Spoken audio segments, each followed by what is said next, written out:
Hello friend, welcome back to my channel नारी की दुनिया। मेरा 27 नवंबर का स्टडी टारगेट है। ये मेरा वेडनेसडे का व्लॉग है और मेरे दिन की शुरुआत गर्म पानी के साथ होती है। तो इसमें मैं बहुत सारी चीज़ें डाल लेती हूँ, काली मिर्च, नींबू। तो ये हेल्दी रहती हैं क्योंकि मैं अपने वेट लॉस पे भी हूँ।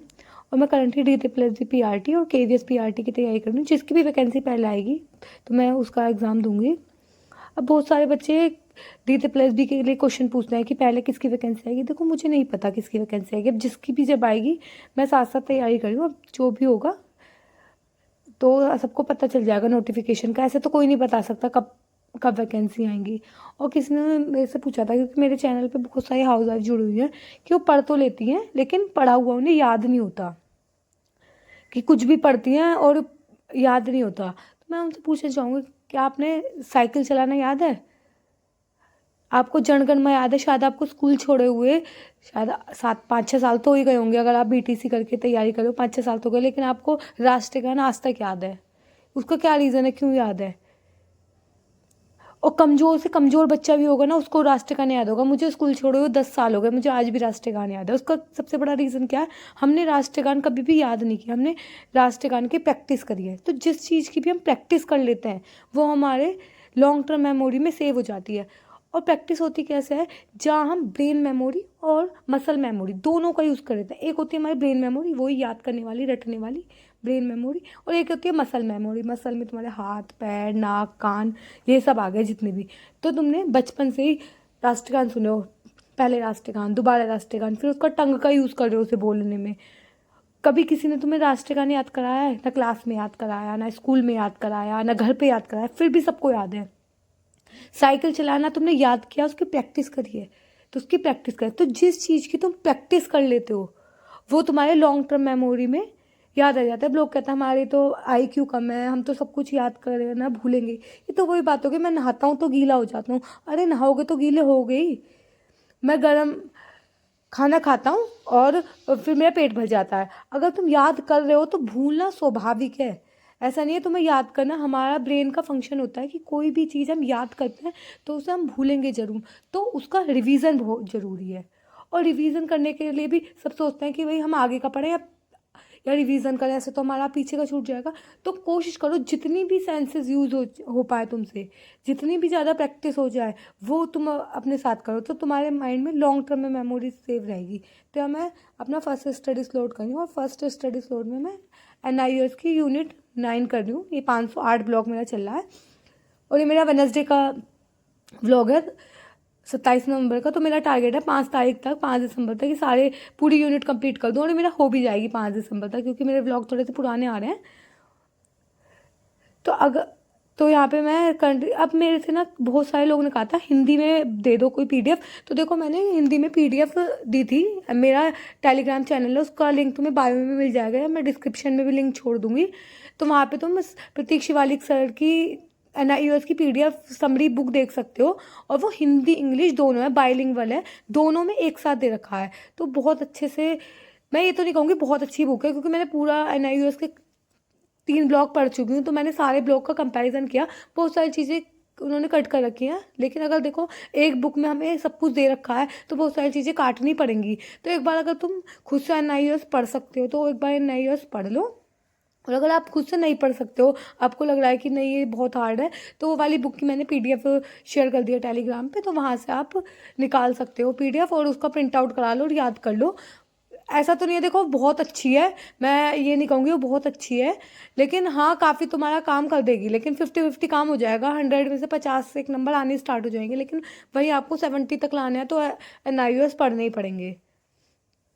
तो आप ये सोचो कि बिना NIOS पढ़ के काम हो जाएगा, तो देखो मुझे तो नहीं लगता, क्योंकि मैंने वो NIOS खुद से भी पढ़े हैं और मैं कंपैरिजन भी करके दिखा दूंगी उनकी कि क्या क्या चीज़ें नहीं दे रखी, बहुत सारी चीज़ छोड़ रखी है। लेकिन एज अ रेफरेंस बुक वो बहुत अच्छी है। एक बार आपने NIOS पढ़ लिया और आपको एज अ रेफरेंस चाहिए तो रेफरेंस के हिसाब से वो बहुत अच्छी है। तो आपको टेलीग्राम चैनल में मिल जाएगी। और बाकी किसी को पढ़नी है, और KVS वालों के लिए तो बहुत ही अच्छी है। जो KVS की तैयारी कर रहे हैं ना उनके लिए तो बहुत अच्छी है, क्योंकि KVS का जो वो है वो बहुत थोड़ा One छोटा है। hour तो क्या, मेरा later. फर्स्ट स्टडी स्लॉट हो गया था और ये मैंने इसके नोट्स बना लिए थे। और मैं एक ही यूनिट करती हूँ, क्योंकि एक यूनिट करने में ही टाइम लगता है, तो 2-2 यूनिट करके फिर मैं याद करने की भी कोशिश करती हूँ उन्हें।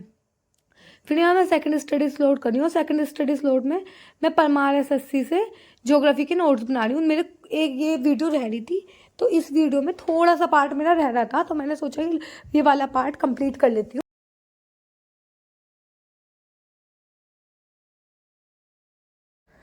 और जो परमार एसएससी पे सर हैं वो बहुत डिटेल में और बहुत अच्छी तरीके से कराते हैं, बहुत ज़्यादा अच्छी तरीके से कराते हैं। अगर कोई इंग्लिश में सारी चीज़ें कर सकता है तो वो कर लेना। सर बहुत ही अच्छे से चीज़ों को एक्सप्लेन करते हैं। मुझे ऐसा लगता है, मतलब मुझे जीएस पढ़ने में इतनी ज़्यादा दिक्कत होती थी और मुझे याद भी नहीं होती थी। उसके लिए मैंने एक वीडियो बनाई थी, जीएस कैसे पढ़ें, कुछ टॉपिक भी बताए थे, आपको शेयर भी किए थे। लेकिन इनको करने के बाद मेरे और भी ज़्यादा नंबर इंक्रीज़ हो रहा है, क्योंकि वो क्वेश्चनों के डेप्थ में जाते हैं। उनका तरीका क्या है, वो कॉन्सेप्ट पढ़ाए तो इससे क्या क्वेश्चन बन सकता है, इससे क्या क्वेश्चन बनता है। तो अगर कोई इंग्लिश में जीएस पढ़ सकता है तो इनको एक बार रेफर कर सकता है। और ये फ्री ऑफ कॉस्ट यूट्यूब पे अवेलेबल है। सारे सब्जेक्टों को इन्होंने डाल रखे हैं, तो आप एक बार उनसे पढ़ सकते हो। पीडीएफ के थ्रू पढ़ाते हैं, लेकिन पढ़ाएंगे इंग्लिश में ही। तो इवन मैंने मॉडर्न हिस्ट्री भी कंप्लीट कर रखी है और ज्योग्राफी भी मेरी कंप्लीट है। पर मैं सोची हूँ कि मैं मॉडर्न हिस्ट्री और पॉलिटी भी इनसे कर लूँगी। वैसे मैंने modern history, medieval history, ancient history मेरी कंप्लीट है, बट मेरा यह है कि सर बहुत अच्छे से पढ़ा रहे हैं और वो क्वेश्चन भी टच कर रहे हैं एसएससी सीजीएल के सबके। तो मैं सारा ही इनसे पढ़ूंगी, क्योंकि अभी टाइम भी है, पेपर होने में भी टाइम है। बहुत बच्चे पूछते हैं पेपर कब होगा। देखो किसी को नहीं पता पेपर कब होगा, लेकिन आप, मेरा टारगेट यह है कि मैं अपना जनवरी तक मैक्सिमम 90% सिलेबस कर लूँ। तो ये NIUS मेरे 3 कंप्लीट हो चुके हैं, 4th मेरा चल रहा है, तो 4th मेरा 5 दिसंबर तक हो जाएगा। 3 मैं दिसंबर में और कर लूँगी, 7 बाकी के 4 मेरा टारगेट है जनवरी में कंप्लीट कर लूँ। और यही मेरा मैथ के साथ है। आज मैंने मैथ के टारगेट में 2 वीडियो रखे हैं, डेली मैं एक करती हूँ। लेकिन मेरा ये है मैं जल्दी से मैथ का भी सिलेबस कंप्लीट करूँ, क्योंकि थोड़ा मेरा मैथ का और CDP यही पीछे चल रहे हैं। बाकी मेरी इंग्लिश की ग्रामर कंप्लीट है। कॉम्प्रीहेंशन में इंग्लिश माध्यम ऐप से प्रैक्टिस करती हूँ, काफ़ी टाइम से नहीं प्रैक्टिस करी, अब कल से डेली प्रैक्टिस करूँगी। तो काफ़ी सारे सब्जेक्ट मेरे हैं और 1-2 टॉपिक मुझे रीजनिंग में पढ़ने हैं। तो अगर कोई इंग्लिश में पढ़ सकता है सर से तो पढ़ सकता है, या फिर जो मैंने टॉपिक बताए थे वो टॉपिक आप क्रेजी जीके ट्रिक्स या कहीं से भी पढ़ सकते हो। तो देखो आप समझ गए हो गया, मैंने आपको बताया कि अगर आपको कोई भी चीज़ याद रखनी है तो मसल मेमोरी और ब्रेन मेमोरी दोनों का यूज़ करना है। क्योंकि हम, ऐसा नहीं है कोई वीक है, अगर वो कोई चीज़ भूल रहा है, कोई चीज़ उसने याद करी है और वो भूल रहा है तो स्वाभाविक है। ये मतलब बहुत नेचुरल है कि आप कोई भी चीज़ भूले हो। हमें एक उससे नहीं चलना। एक आपने शेर सुना होगा, डॉक्टर कार्बेसन का शेर है, सारी धरा भी साथ दे तो क्या बात है, लेकिन अगर जरा तू साथ दे तो क्या बात है। चलने को तो चल रहे हैं एक पैर से, पर दूसरा पैर भी साथ दे तो क्या बात है। तो इससे मैं बताना चाहती हूँ कि आप एक ही पैर से चलो ब्रेन मेमोरी के सहारे। आप मसल यूज़ ही नहीं कर रहे, और मसल कैसी यूज़ होगी, उसे लिख लिख के देखो। मतलब मैंने किसी कहा था लिख लिख के देखो, वहाँ हाथ की मेमोरी चलेगी। बोल बोल के देखो, तुम्हारी टंग की मेमोरी यूज़ होगी। धीरे धीरे तुम्हें कहीं घूम रहे हो, चल रहे हो, उसको अपने माइंड में विजुलाइज करो। कोई भी चीज़ अपने माइंड में विजुलाइज करो, उसके बारे में सोचो कि जो तुम विजुलाइज कर रहे हो। और अगर बेस्ट टेक्निक है किसी भी चीज़ को, जैसे पहले मैं बहुत यूज़ करती थी, जैसे कोई भी, ये जीएस के लिए इंपॉर्टेंट है, बहुत यूज़ करा है मैंने जीएस के लिए, हिस्ट्री, ज्योग्राफी, सबके लिए बहुत ज़्यादा यूज़ किया है। मैं कोई भी टॉपिक पढ़ती थी उसे फ़ोन में रिकॉर्डर होता है, रिकॉर्ड कर लेती थी। कि जैसे मैंने कोई भी टॉपिक पढ़ा, कि सपोज कोई भी टॉपिक पढ़ा मैंने, 1857 की क्रांति, ये मेरठ से स्टार्ट हुई, ऐसे ऐसे करके मैंने बोलना स्टार्ट कर दिया उसमें, और वो 3 या 4 मिनट की रिकॉर्ड हो गई, उसे बाद में मैं सुन लेती थी। तो उसे सुनने से क्या होता था कि मैं अपनी आवाज़ में अपनी बातें सुन रही हूँ, तो मुझे याद रहती थी। जब अगर वो वाली बात है ना, तो मूवी देखते हो, मूवी ज़्यादा टाइम तक याद होती है, तुम सुनते भी हो देखते भी हो। तो अगर मैं सुन लेती थी तो काफ़ी हद तक याद हो जाती थी। जीएस के लिए अगर आप ये टेक्निक फॉलो कर सकते हो तो बहुत अच्छी टेक्निक है, कि कोई भी चीज़ अपनी उसमें बोल दो, जो भी तुमने पढ़ा है कुछ भी बोल दो। आर्टिकल्स, मैंने आर्टिकल्स भी ऐसे याद किया, आर्टिकल 1 ये था, 2 ये था, मुझे सारे आर्टिकल याद है। 93-95 तो नहीं याद, लेकिन काफ़ी हद तक याद है। तो यहाँ मैंने अपने घर के काम कर लिए थे और मैं बाहर आ गई थी थोड़ी देर। मैंने सोचा थोड़ी देर बाहर आके बैठते हैं, मौसम अच्छा हो रहा था। अच्छा तो नहीं, धूप चली गई थी, तो बाहर आके बैठ गए। यहाँ मैं एटॉमिक हैबिट बुक पढ़ रही हूँ और ये मैंने इसके 5 चैप्टर पढ़ लिए थे और ये मेरा इसका 6th चैप्टर चल रहा है। तो यहाँ मैं चैप्टर 6 पढ़ रही हूँ और ये बहुत अच्छा बनाता है कि अगर आपको कोई भी हैबिट डेवलप करनी है, मतलब इस बुक को पढ़ के बहुत मैंने अपने अंदर में बहुत मेजर चेंज देखा है। मैंने अभी तो इसके 5 ही चैप्टर पढ़ा है, क्योंकि टाइम नहीं मिलता कि मैं पढ़ाई के साथ घर के कामों के साथ बुक भी पढूं, लेकिन थोड़ा बहुत 10-15 मिनट जो भी होता है। तो 6 चैप्टर में बताया था, अगर तुम्हें कोई भी हैबिट डेवलप करनी है तो हम कहते हैं कि कल से हम ये काम करेंगे, लेकिन कभी भी हम जगह डिसाइड नहीं करते या हम टाइम डिसाइड नहीं करते। जैसे हमें पढ़ना है, हमें 1 घंटे पढ़ना है, लेकिन किस टाइम, 2 बजे, 3 बजे, एक वो टाइम डिसाइड होना चाहिए कि हम कल मैं 2 बजे पढ़ूंगा और मैं अपने ड्राइंग रूम में बैठ के पढ़ूंगा। या तुम्हें वॉक करनी है तो कल मैं 6 बजे वॉक करूंगा और मैं यहाँ से यहाँ तक जाऊंगा। अगर इस में हम ढूंढे तो 6 बजते ही माइंड में ये जाएगा कि 6 बज गए, अब जाना है। या अगर हम ये रख दें कि हम 9 बजे से पढ़ेंगे और 9 बजे से हम अपनी बालकनी में बैठ के पढ़ेंगे, तो 9 बजे से हो जाएगा कि हाँ हमें बालकनी में पढ़ना है। और उससे एक हैबिट और डेवलप होगी, जो ऑथर ने बताया कि जिस जगह पे तुम पढ़ोगे या जिस जगह पे जो काम करोगे उसको भी क्लीन करके रखोगे। तो ये मुझे काफ़ी अच्छी लगी और मैं इसे काफ़ी फॉलो भी करती हूँ कि हाँ मैं रात को ये काम करूँगी या 2 घंटे के लिए। और एक इन्होंने ये बात बताई है कि अगर आपको कोई भी हैबिट डेवलप करनी है तो जो तुम्हारी पुरानी आदतें थी उनके साथ कोई नई आदत जोड़ दो। जैसे, और लेकिन वो 5 मिनट के आवर पे होनी चाहिए कि अगर तुम्हें कोई हेल्दी आदत जो तुम्हें वो कि मैं सुबह उठ के गर्म पानी पीने के बाद 2 मिनट या 10 मिनट वार्म अप करूँगा, तो उससे माइंड में क्या होगा, इसके बाद मुझे ये वाला काम करना है। तो ये मुझे काफ़ी अच्छी हैबिट लगी कि हाँ इसके बाद हमें पता तो होता है, हम भूल जाते हैं कि इस काम के करने के बाद चलो अब फ़ोन चला लेते हैं। तो अगर हम ऐसे अपनी हैबिटों को डालें तो ये बहुत अच्छी बुक है, आप सबको एक बार पढ़नी चाहिए, एटॉमिक हैबिट। मैंने इसके 5 चैप्टर कंप्लीट कर लिए हैं। और उन्होंने बताया था अगर तुम एक ही काम लगातार करते रहो 365 दिन तक, तो 365 दिन में आप पहले दिन से 365वें गुना अच्छे हो जाओगे। तो फिर मैं डेली घूमने जाती हूँ, तो आज मैं घूमने आ गई थी और घूमने के साथ साथ मैं मार्केट आ गई थी क्योंकि मुझे सामान भी लेना था। तो मार्केट अराउंड 2 तो नहीं 1.5-2 किलोमीटर हमारे घर से है। तो मैंने सोचा चलो मेरी वॉक भी हो जाएगी और जो मुझे मार्केट से सामान लेना है तो मैं सामान भी ले लूँगी। अब मुझसे किसी ने पूछा था आप कहाँ से हो, देखो मेरे वैसे बायो में लिखा हुआ है, जो मेरा इंट्रोडक्शन आता है, मैं मेरठ से हूँ। मैं करंटली अपने हस्बैंड के साथ गुड़गांव रह रही हूँ। तो काफ़ी लोगों ने मुझसे पूछा था आप कहाँ से हो, तो मैं मेरठ से हूँ। मेरी शादी भी मेरठ में हुई है, मैं रहने वाली भी मेरठ की हूँ। और अब मैं अपने हस्बैंड के साथ गुड़गांव रही हूँ क्योंकि उनकी जॉब गुड़गांव है। तो मैं मार्केट में आ गई थी, तो मैंने अपने लिए कैप ली थी। वैसे मैं कैप ज़्यादा पहनती नहीं हूँ, बट एक कैप मैंने ले ली थी। और मैं डाइटिंग पे हूँ और यहाँ पे मैंने फ्रूट जूस पिया था। मैंने कहा चलो रात को खाना स्किप करते हैं, जूस पी लेते हैं। तो ये मैंने गाजर का और बहुत सारी वेजिटेबल का जूस था।